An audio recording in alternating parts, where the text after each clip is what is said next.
জাবের রাদিয়াল্লাহু তাআলা আনহু বলেন আন্না রাসূলুল্লাহ সাল্লাল্লাহু আলাইহি ওয়াসাল্লাম রাসূল বলেন মান কালা হিনা ইয়াসমাউন নিদা, যেই ব্যক্তি আযান শুনলো আর আযান শোনার পরে এই দোয়াটি পাঠ করবে, আল্লাহু রাব্বা হাযিহি দাওয়াতি তাম্মা ওয়াস সালাতিল কায়েমা আতি মুহাম্মাদান ওয়াসিলাতু ওয়াল ফাযিলা ওয়া বাসু মাকামাম মাহমুদা আল্লাযী ওয়াদা। এইখানে বেদাতিরা কিছু বাড়ায়, কিন্তু জানেন না বেদাতি রেডিও সেন্টারগুলো বাড়ায়। রমজান মাসে রেডিও সেন্টার থেকে আসে না, অন্য সময় হয়তো আসে। আল্লাহ রাব্বা হাযিহি দাওয়াতি তাম্মাতি ওয়াস সালাতিল কায়েমাতি মুহাম্মাদিন ওয়াসিলাতা ওয়াল ফাযিলা ওয়াদ দারাজাতাল আলিয়াতার রাফিয়া বাড়ায়।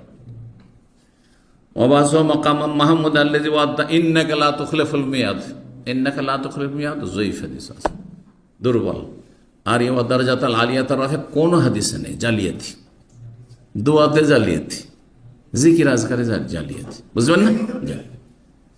যদি এই দোয়াটি পড়েন, কার কার মুখস্থ আছে? হাত কম উঠছে, কিন্তু যার নাই মুখস্থ করে নেবেন। দিনে কতবার করে আজান হচ্ছে বলেন তো দেখি? 5 বার করে আজান হচ্ছে, ঠিক কিনা? 5টা বার যদি জবাব দেন, 5টা বার এই ফজিলত পেলেন। কি ফজিলত? হাল্লাত লাহু শাফাআতি ইয়াউমাল কিয়ামা, কিয়ামতের দিনে আমার সুপারিশ তার জন্য ওয়াজিব হয়ে যাবে, অবধারিত হয়ে যাবে, আবশ্যক হয়ে যাবে।